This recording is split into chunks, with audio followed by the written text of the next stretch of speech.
Hi folks, I just wanted to come in here and give you a bit of an update on how Mandy's getting on. I understand the last video, which included Mandy, talked about her operation options, and that operation took place, and yeah, to want to avoid the gory details, but unfortunately she had to have the bigger operation due to the complexities of what they found inside. She's going to have a much longer recovery period as well, so the infection was much more sort of severe than they had anticipated. So for anybody that wants to know, she has a midline, you can Google that, and she's looking at around about sort of a 2-month period for recovery. She's still heavily infected, so they're still treating her with medications and all sorts of stuff for that, which includes a lot of strong painkillers as well. So I've been checking her phone and seeing messages off you guys and other people and that, and I'll reply when I can. But as you can imagine right now, Mandy's got things stuck in the back of her hand. She's heavily sedated on painkillers and things. So if you are messaging Mandy on her Instagram account or on her channel, then just let you know that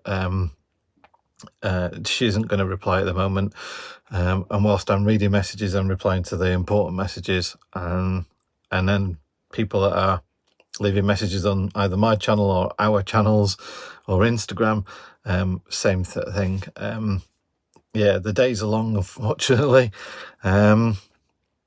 So I'm spending most of the time with Mandy. It's quite a really good arrangement they've got in the intensive care and that kind of system, where you literally can come in almost any time and visit. So I'm just spending time with her and checking what's going on and getting updates. They're really good at the hospital for updates, pretty much doing checks multiple times a day, and then you get a surgeon come along and let you know what the latest checks are, the sort of information about what the next steps are, and all that kind of stuff is all there. So yeah, I can't fault the hospital at all for keeping us updated. But yeah, it's just regular checks to show that inflammatory markers are still high despite the operation and what they've done and what they've removed and everything else, which was what needed to be done. It's quite an urgent thing, without being too gross about it, but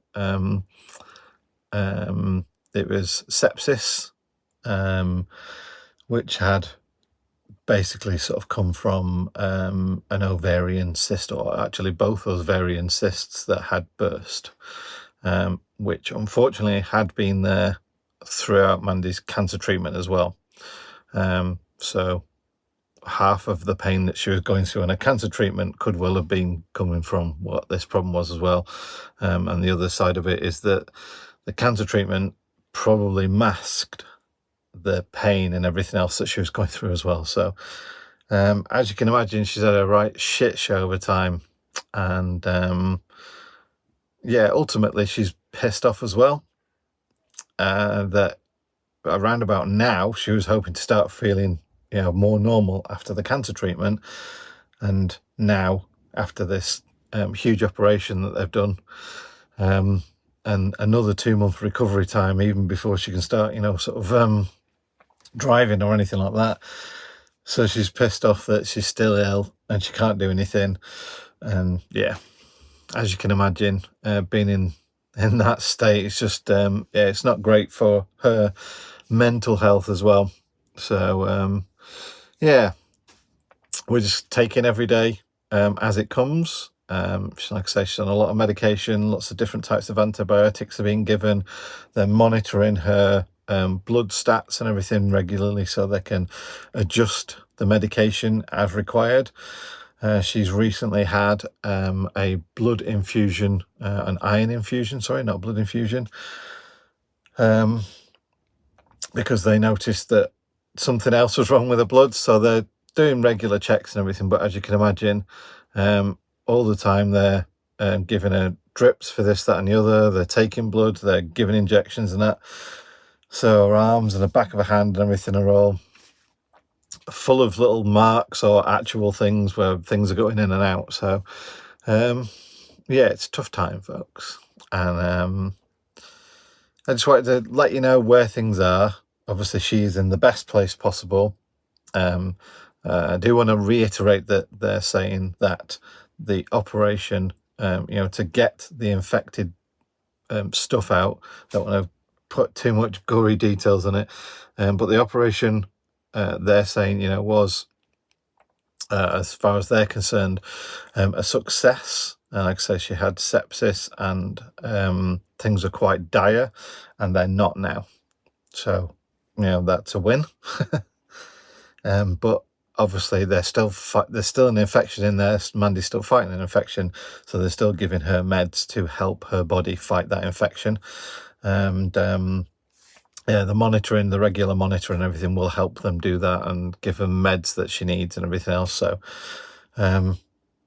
she's in the best place. They're absolutely looking after her, making sure that she's not in pain all the time, and monitoring her condition so that anything changes and they're on it, which is brilliant.